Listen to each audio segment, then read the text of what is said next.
India is the world's fourth largest economy and home to roughly one-fifth the world's population. But it's also something of a mystery as to its role on the world stage and what the future holds as it continues to modernize and develop from within. Coming up next on Matters of Policy and Politics, a Hoover Institution senior fellow will break down Hoover's annual India survey, an 8-part examination of India's landscape focusing on political, economic, social, and environmental challenges. Stay tuned. It's Wednesday, March 4th, 2026, and welcome back to Matters of Policy and Politics, a podcast devoted to the discussion of Hoover Institution policy research and issues of local, national, and geopolitical concern. I'm Bill Whalen. I'm the Virginia Hobbs Carpenter Distinguished Policy Fellow in Journalism here at the Hoover Institution. I'll be your moderator today, but I'm not the only Hoover Fellow who's doing podcast. I recommend you go to our website and check out what we have to offer. The link for that is hoover.org/podcast. You'll just see all kinds of great content there, including, if I may humbly brag, the audio version of the Goodfellows show that I get to do with Neil Ferguson, John Cochran, and H.R. McMaster. In fact, we'll have a new edition of that coming out late on the 13th or early on the 14th. We're going to do a 30-minute show on Iran. But today's podcast focuses on a different country, beginning with an I, and that is India. Home to the world's largest population, about 1.76 billion souls, or nearly one-fifth the world's population. It's the world's fourth largest economy. It's on a course where it hopes to be a developed nation by 2047. That's not a coincidence that it's also the centenary of India's independence. Now, that's 20 years in the future, but in the present, in 2026, there are plenty of questions about India's future and its role on the world stage.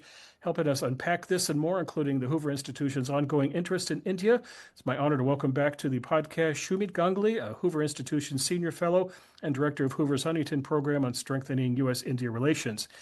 He's also the Rabindranath Tagore Professor in Indian Cultures and Civilizations, Emeritus at Indiana University in Bloomington, where he served as Distinguished Professor and Professor of Political Science and directed programs on India Studies and on American and Global Security. He joins us today to talk about the second edition of Hoover's annual survey of India, which came out earlier this week. It's a detailed examination of the country's current landscape, focusing on political, economic, social, and environmental challenges. Šumit, welcome back to the podcast. Great to have you back. Thank you very much for this opportunity yet again. So a little bit about India. Since 2000, its economy has roughly quadrupled, making it, as I mentioned, the world's fourth largest. It's also managed to reduce extreme poverty from 16.2% in 2011-2012 to about 2.3% 22-23. That is impressive. It's modernizing its military, and under Prime Minister Modi, it is expanding its diplomatic footprint around the globe. Let's first start, Šumit. Let's talk a little bit about Iran, which is in the news. And with India, I see that in terms of economics, about one half of crude oil imports for India transit through the Strait of Hormuz. I'm curious if there's a problem with Iran and oil, if that means India is going to be more dependent on Russia. I'm also curious, Šumit, as to commerce and travel. If you are Air India and you're trying to fly west, that means you have to go through a Middle East corridor. That's going to be a problem for you. So let's talk a little bit about how Iran factors into India these days. The relationship with Iran has been quite complicated over the years. During the time of the Shah of Iran, at a number of critical junctures, the Iranians actually supported Pakistan, much to India's chagrin. But at the end of the Cold War, jumping ahead almost 2 decades later, India successfully built a relationship with Iran, even though, as a senior Indian Foreign Service officer told me, we have absolutely no illusions about the nature of the regime. Mm-hmm. And I said, well, in that case, why this relationship with Iran? And he said, basically for 3 reasons. We have a substantial Shia community at home, and we cannot afford the Iranians to in any way radicalize that community, because that could have terrible consequences for social stability in entire parts of India. And so we have to be quite adept in terms of dealing with the Iranians. The second is we need their oil. They are in close proximity to us, and our oil needs are burgeoning. And so we have to deal with the practical reality of obtaining oil from the Iranians. And third, he said, we also need to ensure that Pakistan does not yet again make inroads into Iran. Right. So all these three factors have shaped our policy towards Iran in the recent past. However, starting with the Obama administration under pressure from the United States, India steadily reduced its flow of oil from Iran and increasingly turned to the Gulf states and elsewhere to obtain its oil. Consequently, India's reliance on Iran substantially diminished. However, there is something that India was almost compelled to do, and that was to help build a port in Iran called Charbahar. Right. Why did India agree to build this port? Largely to counter a Chinese entry into the Arabian Sea, where the Chinese built a port for Pakistan at a place called Gwadar. And this was largely an effort to checkmate the Pakistanis. But having done that, India's relations with Iran, while not problematic, nevertheless has far less significance today, despite the issue of the Shia, which is a structural feature of the Indian political landscape. And it has substantially reduced its acquisition of hydrocarbons from Iran, mostly because of pressure from the United States, pretty much on a bipartisan basis. The question now remains is what is going to be the fate of the port of Charbahar? Mhm. Interesting. One thing about the Iran situation is it forces countries to take sides. You either side with the United States and the West, or you side with Iran, but that means you're basically siding with China and Russia. So you're for the prime minister, and you famously don't like to take sides. What do you do here? Well, for the most part, beyond sort of cosmetic gestures, like, for example, the ship that was sunk by a torpedo in the last couple of days by the US Navy, that ship had come to India for a maritime exercise. Right. Um, and I just found out a couple of days ago when I was in India that the reason the Indians had invited that ship was because they were trying to counterbalance their relationship, which is extraordinarily robust with Israel. It is a multifaceted relationship, which includes counterterrorism cooperation, intelligence cooperation, acquisition of high technology, particularly in the realm of defense, and even extending to something called drip agriculture, Right. which the Israelis have perfected. How to grow crops in semi-arid areas. And there is extraordinary cooperation with India Right. um, uh, uh, in this realm. So it's a multifaceted relationship today, and it is kind of ironic that the relationship is so deep and wide because during the Cold War, the two parties had almost nothing to do with each other. Mhm. That is, yeah. So this is the balancing act. So on the one hand, you have the Iranian warship visiting India. On the other hand, the prime minister was in Israel, I think, just last week, wasn't he? Yes. Yeah, and greeted with considerable fanfare by Netanyahu. Multiple agreements were signed or extended, and the opposition, which is mostly caught in a time warp, attacked Modi for his embrace of Israel and his unwillingness to uh,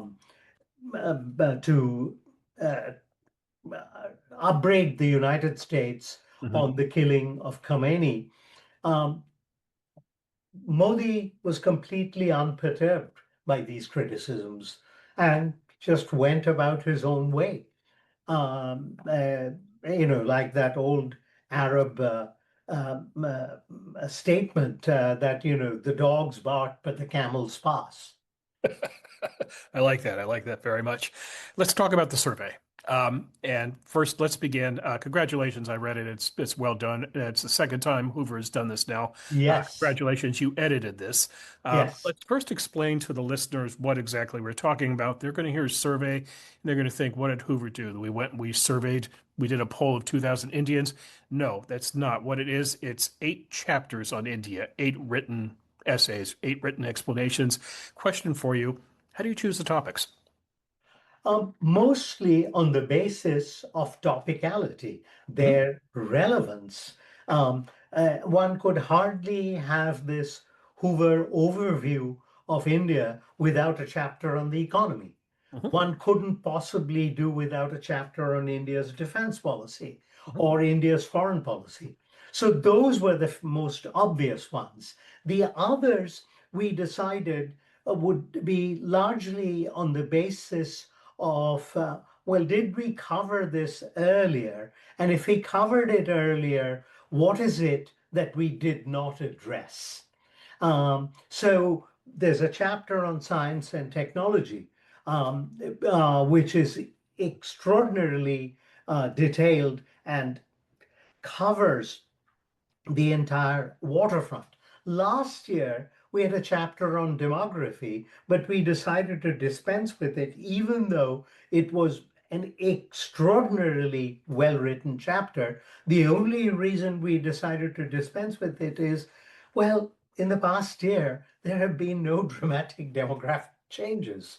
And why rehash pretty much what was in the report last year? So why bother? So we dispensed with that chapter. On the other hand, we kept the chapter on healthcare and education because in both those realms there have been significant policy initiatives. And consequently, we felt it was necessary to sort of update people and keep people apprised of dramatic changes that are underway in both of those two policy arenas. And Shumit, how does this fit into the larger picture of the Huntington program on strengthening U.S.-India relations? It fits in the following fashion that there are a number of people who are interested in Indo-US relations and consequently want to have an in-depth understanding of key sectors of India's society, politics, and economy, um, but lack a sort of a one-stop shop. Mhm. Otherwise, to learn about India's defense policy, you might have to go to the International Institute of Strategic Studies, his website in London, and look at it. But then certain things are proprietary, so you would have to pay to find out more about Indian defense policy because there's a paywall and it's not a trivial amount. Mhm. Or for that matter, if you wanted to know how India's economy is performing, you could go to multiple World Bank sites. But the emphasis is on the word multiple. You'd have Mhm. to go to several sites to get this kind of overview, which we are providing in basically 8 to 10,000 words. So the whole idea is to have a document available to those interested in Indo-US relations, but don't have the luxury of going to multiple sources and then carefully vetting these sources. Each of these chapters are written by specialists. They are all well known in their fields. And despite that, when I got the initial drafts, I took it upon myself to carefully winnow these chapters and to carefully and to ask questions saying, well, you make this statement, you make this assertion, this claim, but it's not adequately sourced.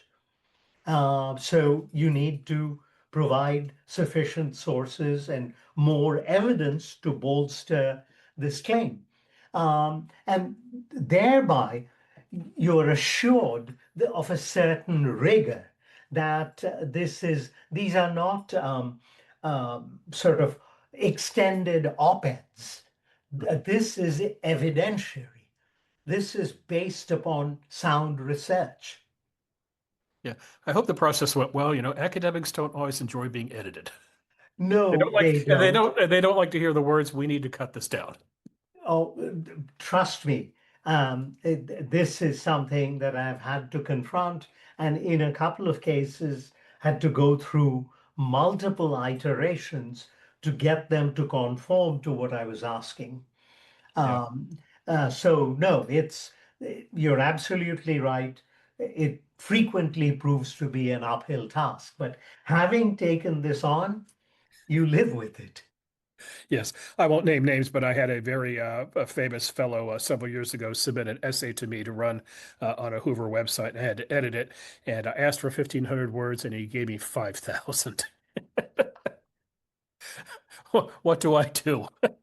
Yes, I encountered the same problem. I won't mention names, but we had set a limit of 8,000 words, and one individual turned in 13. Well, I wimped out. At the end of the day, what I did was I cut it into three pieces and just put first in a series at the top of Ah, it.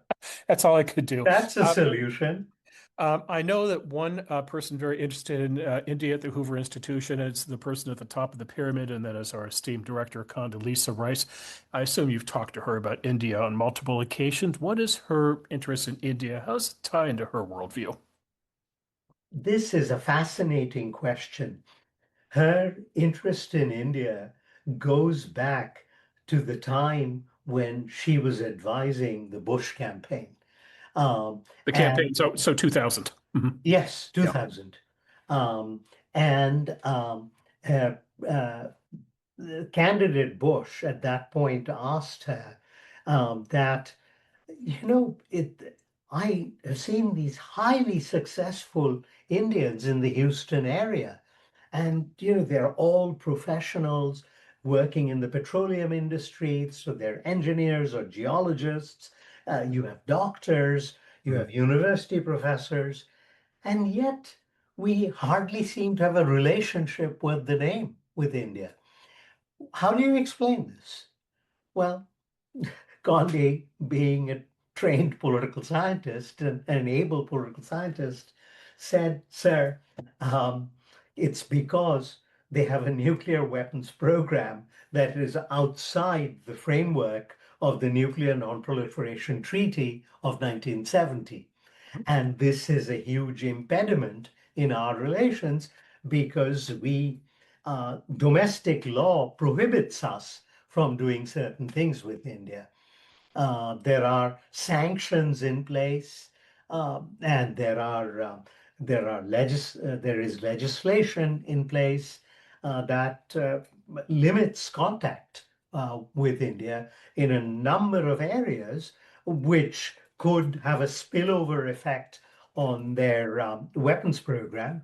And the Indians don't particularly like this, and they keep us at an arm's length. And Bush apparently told her, this is something we have to fix. Yeah. And of course, it couldn't be fixed in the first term, tragically, because of 9/11.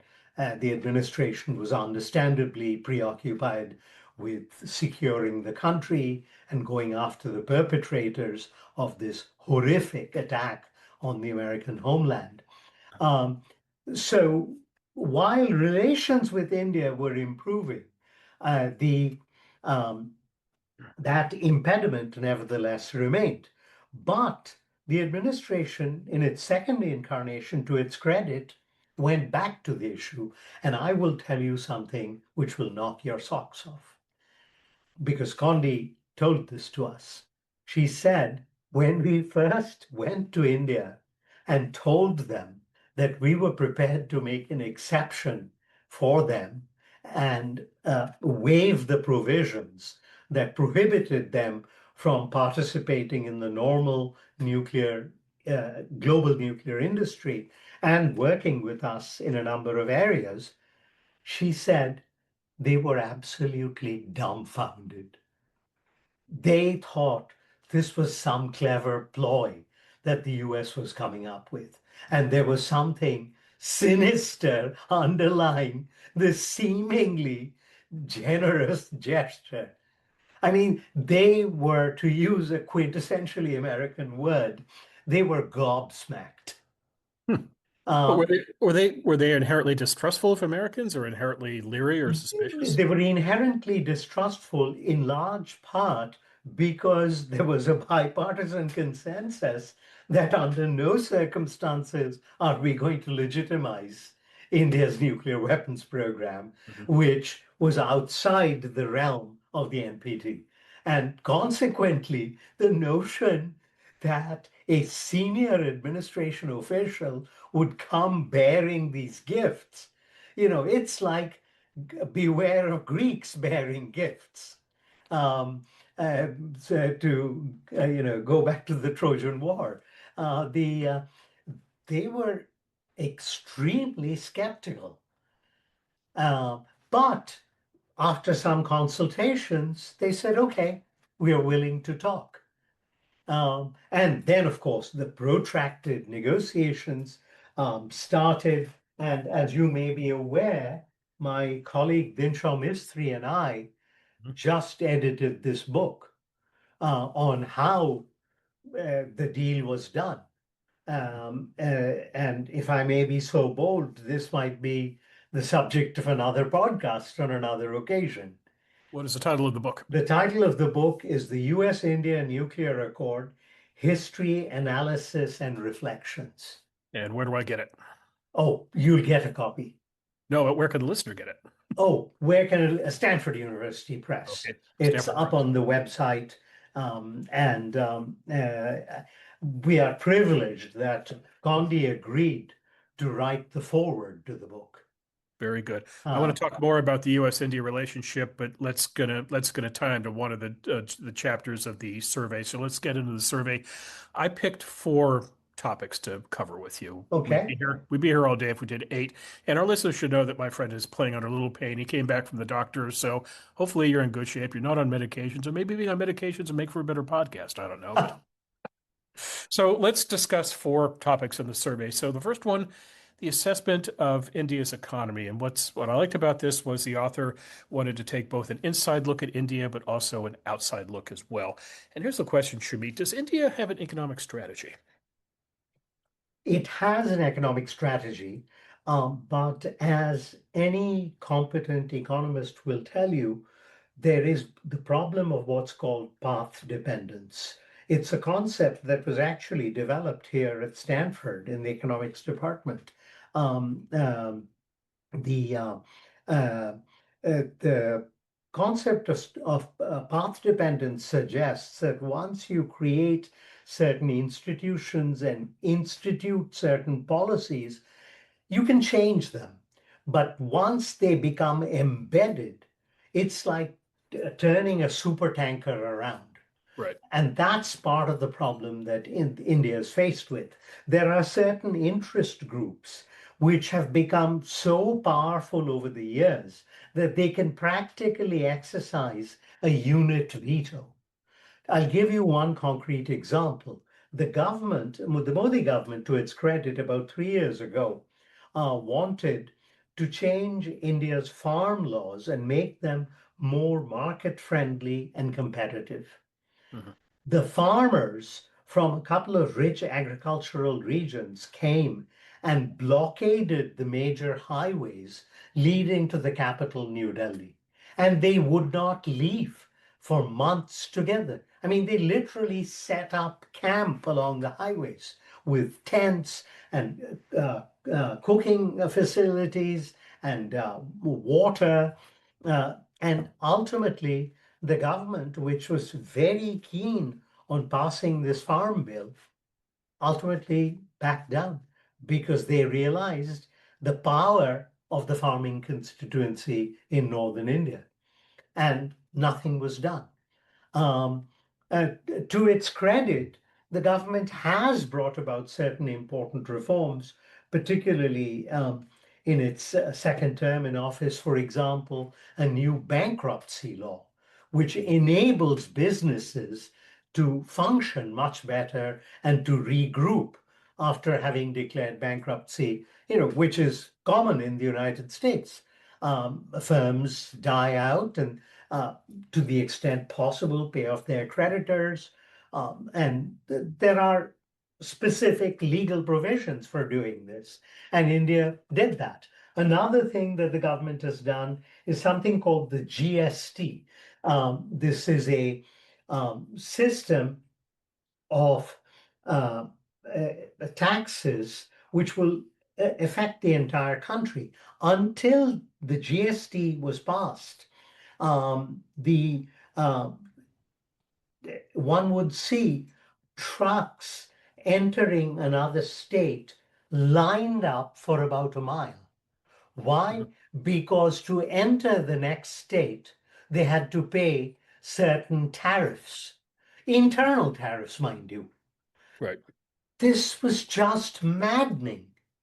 And attempts at reforming this had failed because someone's ox was going to get gored. Right. Uh, but the government, to its credit, has created a nationwide system now. There's some good-natured grumbling about if it could be improved in this area or that area, but that's typical of any democratic legislative process. That it does not trouble me too much, even though certain industries which are taxed at a higher rate than others have complained, and the government has tinkered with this generalized system of taxation, and that will be eventually fixed. But getting it done was an extraordinary achievement, in Mhm. my view. Now, India is attempting a green transition. Has India tried something akin to the Green New Deal here in the United States? Has the transition been smoother than here in the U.S., which has been, to me, very choppy, very complicated? In India, too, it has been choppy and complicated for a couple of different reasons. One, most of the solar panels that India has deployed are purchased from China. Yep. And relations with China, to put it mildly, have been troubled. Right. And consequently, there were moments when access to these solar panels was not steady or reliable. And the Indians are worried about that. That's one issue. Second, um, it cannot make a quick transition because it is still acutely dependent on coal. Right. And India has substantial reserves of coal. And consequently, while it is talking about a more rapid switch to renewable energy, its ability to accomplish that has been hobbled because of its burgeoning energy needs and simultaneously no quick alternative to moving away from coal-fired plants. Right. Also, coal is cheap, and coal also represents jobs. Yes, exactly. All right. Explain how economic growth works within India and the Indian style of government. You have a central government, but you also have state and local governments. Yes, and it's almost like being able to do natural experiments. Mhm. You look at two states which have more or less the same endowments, but one state is surging ahead and the other is steadily falling behind. What's the explanation? The quality of governance and the quality of policies. Mhm. Even though you may have abundant resources, political mismanagement has led to the flight of industry. stagnating unemployment figures. Right. Actually, not stagnating, a stagnating economy and growing unemployment, with people fleeing the state for opportunities elsewhere. I just came back from a conference, a week-long conference in Bangalore, India, which is India's Silicon Valley. And Right. one of the more fascinating things at this hotel I was staying in was the disproportionate number of waiters, waitresses, cooks, other service personnel, all from India's Northeast. Mhm. And I asked a friend at the conference, what is it that these people are over 1,000 miles away from home? And these are mostly young people who are working, and this is not a language that they speak. They have to resort to English because the locals will not understand a Northeastern language, wouldn't understand a word. And my friend said it's simple economics. He said the opportunities that exist for these young people in the Northeast are not a patch on what they can get over here. So they would rather leave home, which is 1,000 miles away, and come here because there's no dearth of opportunities and no dearth of work. And many of the locals won't work in the service industry. All right. And then finally, under the guise of assessing the economy, navigating the economic competition with China.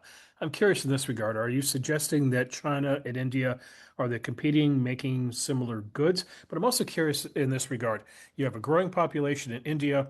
You have a shrinking population in China. India has a burgeoning workforce. China has a problem developing a young workforce.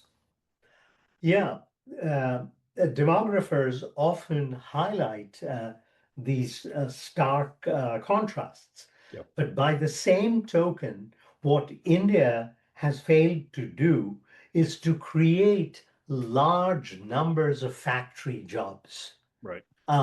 This is India's most striking failure, and thereby has failed to absorb large numbers of people from the rural areas into burgeoning urban centers where, like in China, there's not nearly the scale of factory jobs. My colleague Raghuram Rajan, who teaches at the University of Chicago's Business School and is a senior fellow here, Raghu believes that it's too late for India to get into that game of manufacturing. At this stage, he argues, and I hope I'm not misrepresenting his views, he argues that what India should focus on is the development and the blooming of the service sector.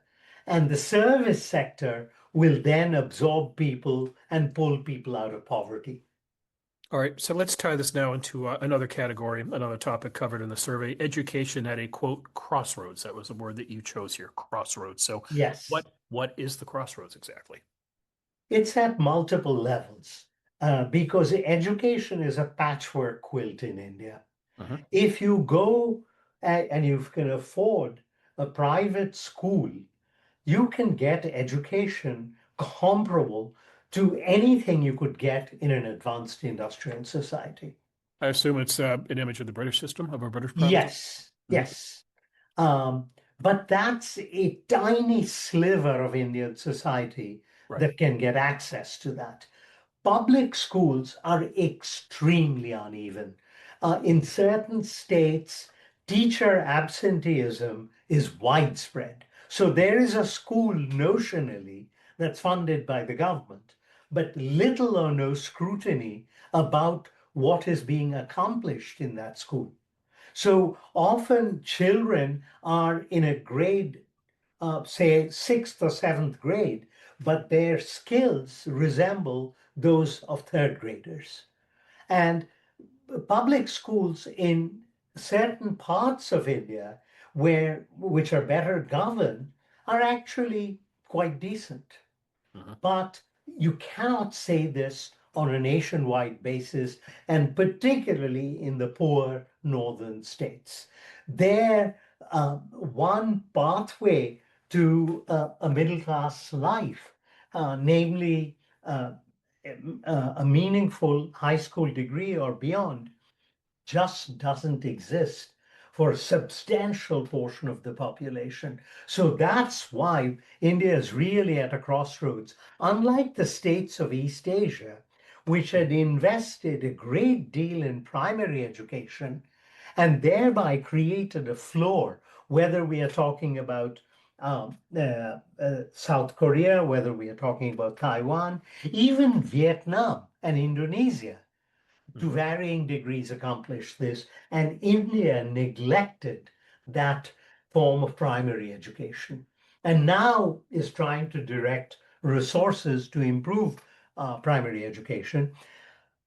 Secondary and tertiary education in India again varies from state to state, and some of the universities are absolutely world class, particularly those dealing with science and technology and management.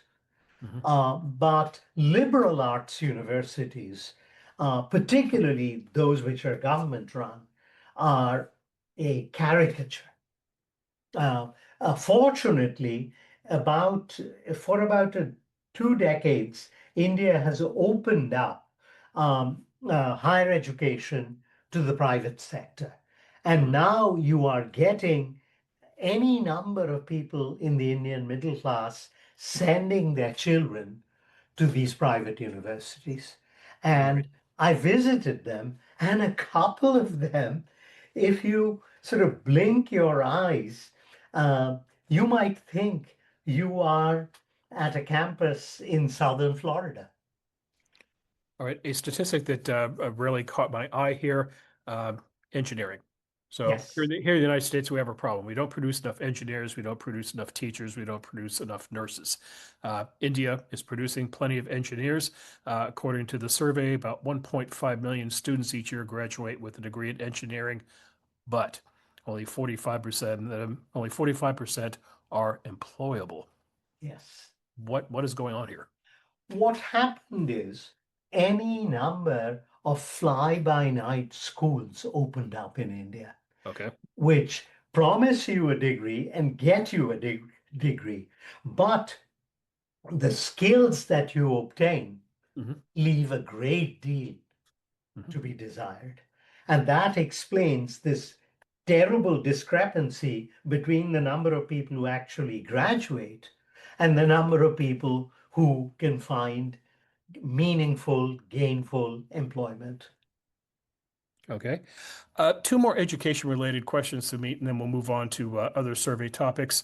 One is it appears that India has a supply and demand issue in terms of a lot of students, but not enough universities. And so the government in New Delhi back in 2023 decided to allow overseas colleges to set up shop in India, and I believe 19 have done so, 9 are with the UK. The question here is what exactly are they bringing into India, and are there any issues in terms of what can and cannot be brought into India? I'm not talking censorship, but it would just seem to me you're trying to produce a smart, productive country. You're trying to raise people's standards of better education. I'm not sure that giving out 2 million gender studies degrees a year is going to help things. Heaven forbid. I mean, that's the last thing India needs. And there is a constituency for consuming that those elements of so-called education. But fortunately, most Indians are far more pragmatic and are interested in acquiring certain saleable skills that will enable them to compete in the marketplace.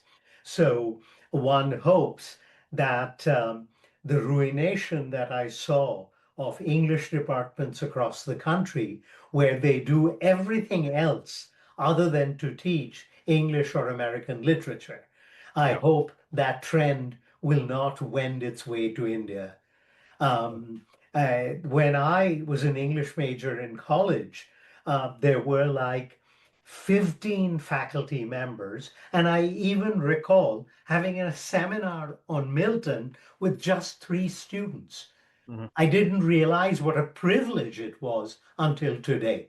So one hopes that more conventional topics will be offered and will be taught rigorously. They will introduce an element of competition with Indian private and public universities, and particularly public universities, and will offer a degree at a lower cost than having to travel to the UK, to France, to Germany, to the United States, to Australia, that all this can be avoided. And parents also will feel a bit more comfortable with their children going to school maybe 100 miles away rather than 5,000 miles away. Right. Then finally, let's talk a little bit about what is called in the United States the brain drain. This refers to Midwestern states in particular.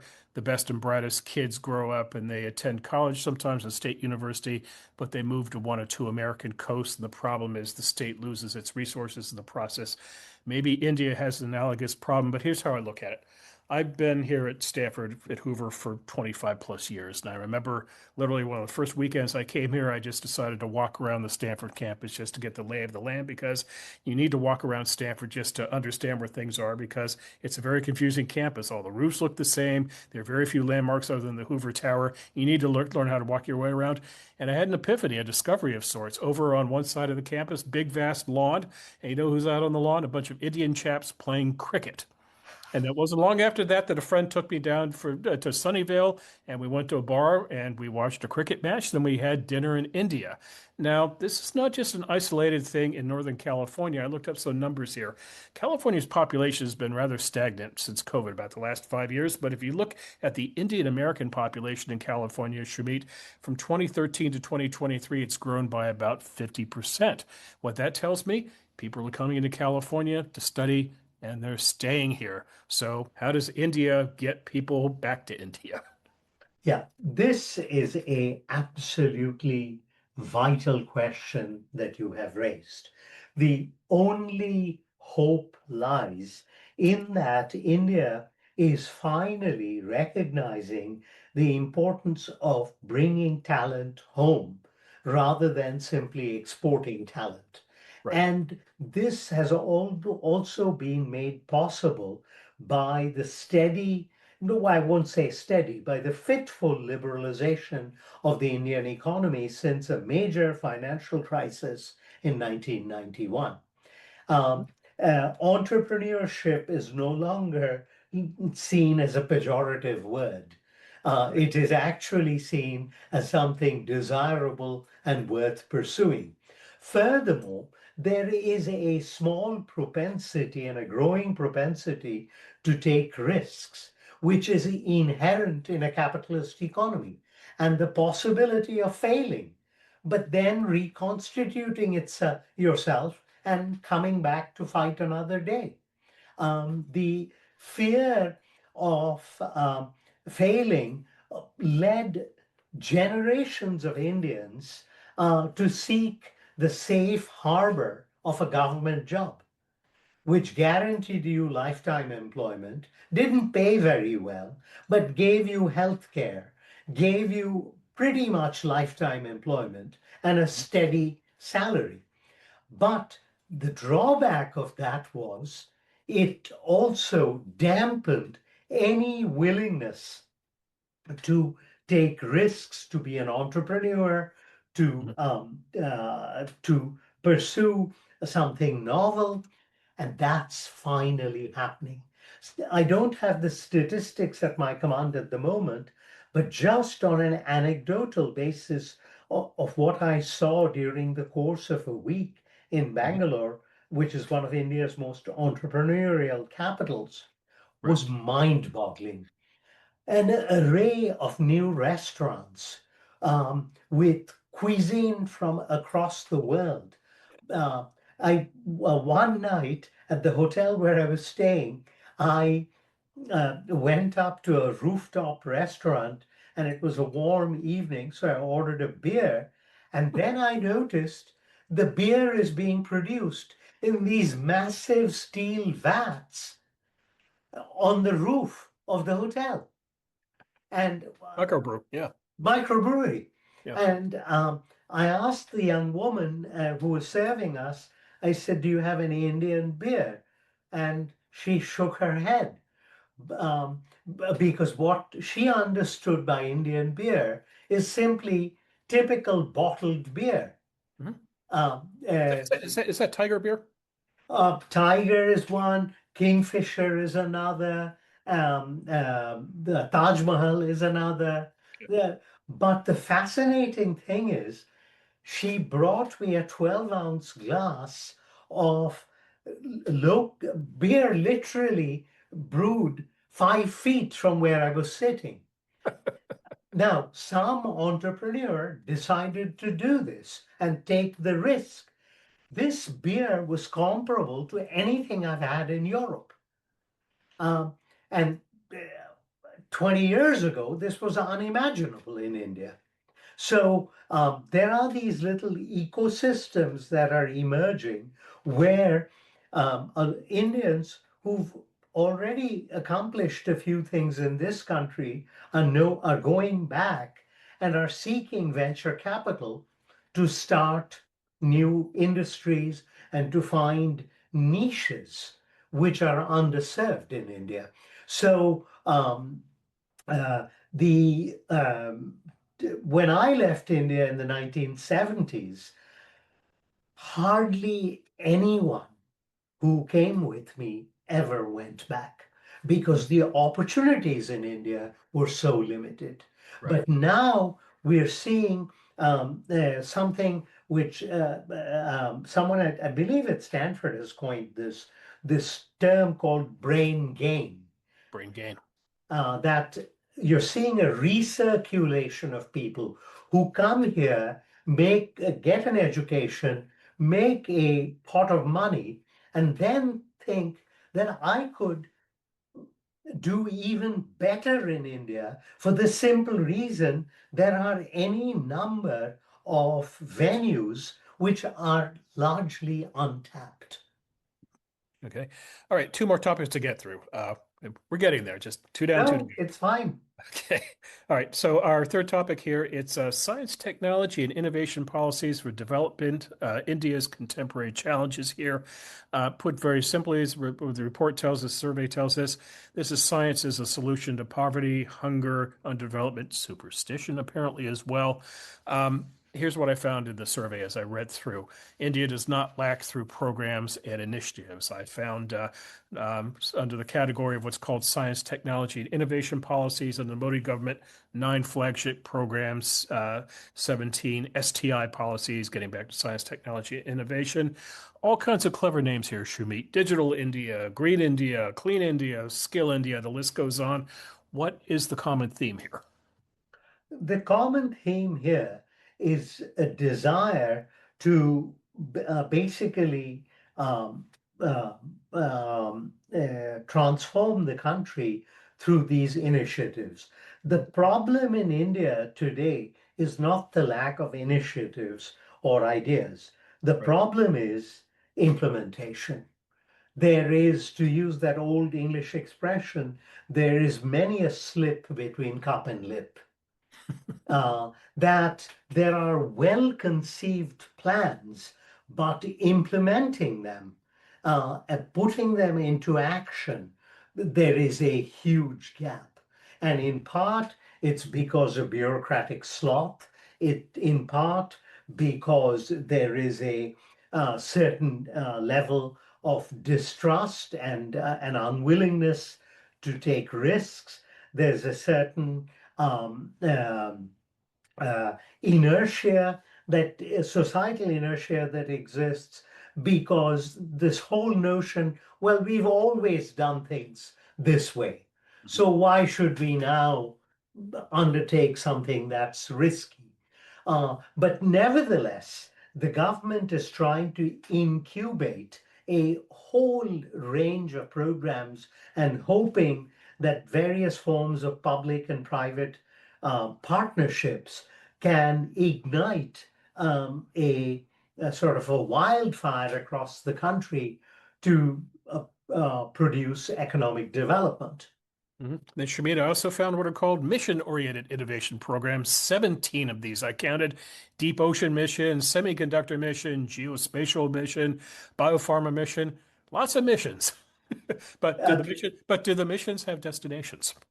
these missions are all very well-meaning, Mhm. but so much depends on the ability and the willingness Yep. of those in charge to uh, to uh, um, carry through on these goals Mhm. rather than simply trying to meet cosmetic quotas.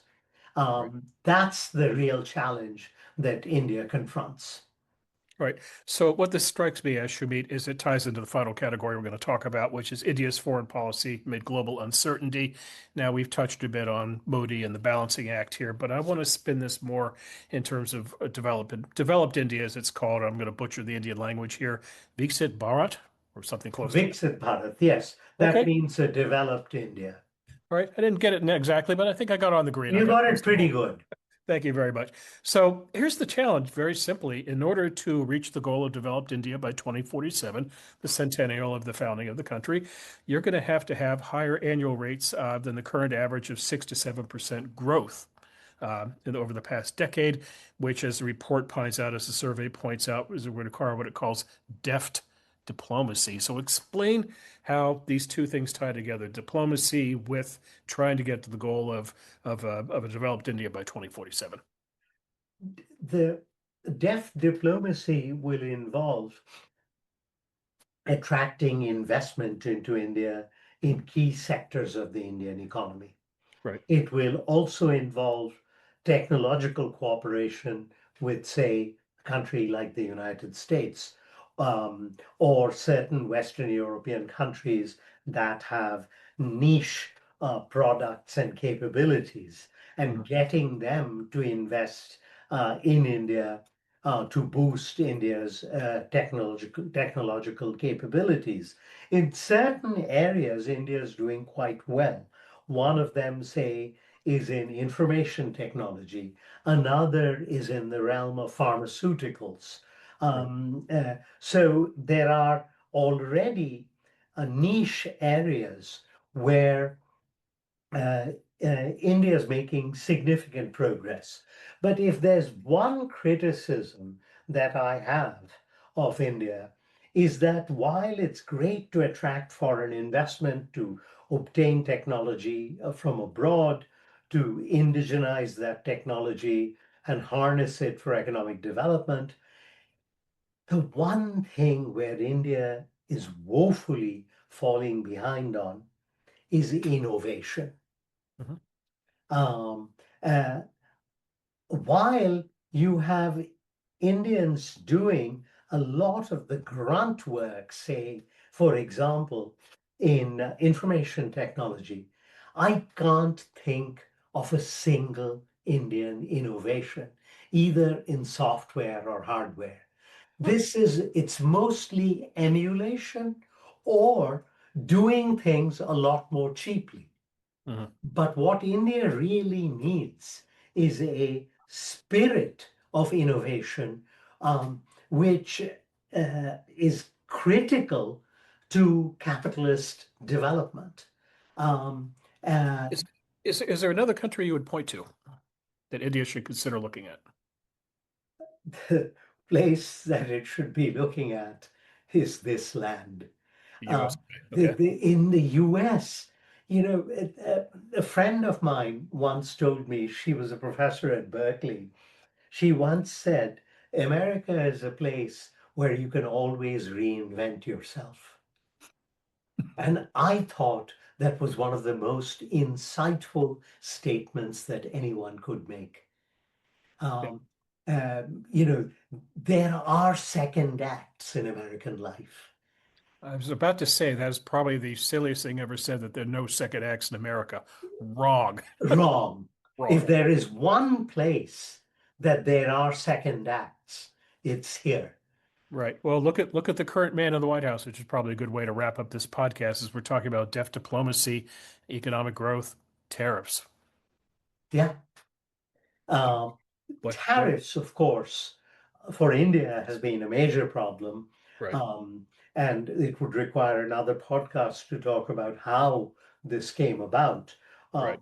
but fortunately, unlike during the Cold War, when the Indians just picked up their marbles and went home, Mhm. this time I've been amazed at their willingness to negotiate. And apparently, until the Supreme Court struck down the tariffs in its recent decision, the Indians were ready to sign on the dotted line. Since the Supreme Court decision on the tariffs, what has now happened is that the Indians are saying, look, let's carefully study the implications of this decision, but we are not walking away. Um, During the Cold War, because of the lack of a meaningful, substantive, viable relationship with the United States, um, the um, the Indians frequently, their approach was, well, if you're not going to make any concessions, we're just packing our bags and going home. Mhm. And in fact, at one point during the Doha round of the trade negotiations, the Chinese deftly used the Indians as a stalking horse to torpedo the Doha round. And Right. the Indians were foolish enough to think that this kind of an alliance with the Chinese could actually give them negotiating clout. The Chinese were simply doing this because they didn't want the opprobrium of having the trade negotiations collapse. And they thrust the Indians into this role and then left them sitting high and dry. Mhm. The Indians are not doing that anymore. Okay. Shumi Ganguly, congratulations on the annual India survey. Question, when does the 2027 survey begin? It's already started. I've already contacted like 3 people to write chapters. And this time I'm rotating people out because I don't want people to become complacent and think, well, there's always the Hoover annual survey and I will be handsomely paid to write it. So just to introduce an element of competition and innovation, both of which I highly regard, I have asked a couple of newer, younger people to enter the fray. And of course, they are delighted beyond measure. And not to give away company secrets, but I assume it's going to be 8 topics as usual. But how many of the current 8 do you think will make the cut next year? I think 4 out of the 8. That sounds like a good formula. Just kind of bring four new ones in the mix each year. Yeah, yeah. Okay. Well, Shamit, I've certainly enjoyed this. Again, it's called the Hoover Institution's India Annual Survey. It's the second one we've done. Hopefully, we'll be many more in the future, and hopefully, we'll have you many more times on the podcast because I certainly enjoy talking to you. Thank you so very much, Bill, for this opportunity. You've been listening to Matters of Policy and Politics, a podcast devoted to the discussion of policy research from the Hoover Institution, as well as issues of local, national, and geopolitical concern. If you enjoy this podcast, please don't forget to rate, review, and subscribe to our show. And if you wouldn't mind, spread the word. Tell your friends about us. The Hoover Institution has Facebook, Instagram, and X feeds. Our X handle is @HooverInst. That's spelled HOOVERINST. I also think you should go to the Hoover website, which is hoover.org, and sign up for the Hoover Daily Report, which keeps you updated on what Šumit Ganguly and his Hoover colleagues are up to, and that's delivered to your inbox weekdays. The Hoover Annual Survey of India 2026, edited by Šumit, is available at hoover.org. You can find it by going in the search box. Simple as that. For more on India, go to the tab at the top of the Hoover homepage. It says Research, and then look under Research Programs, and there you'll see Strengthening U.S.-India Relations. We'll be back next week with a new episode of Matters of Policy and Politics. With the Ides of March in mind, we're going to be talking about the events of March 15th, 44 BC, and society's ongoing fascination with all things Rome. For the Hoover Institution, this is Bill Whalen. Until next time, take care, and thanks for listening. This podcast is a production of the Hoover Institution, where we generate and promote ideas advancing freedom. For more information about our work, to hear more of our podcasts, or view our video content, please visit hoover.org.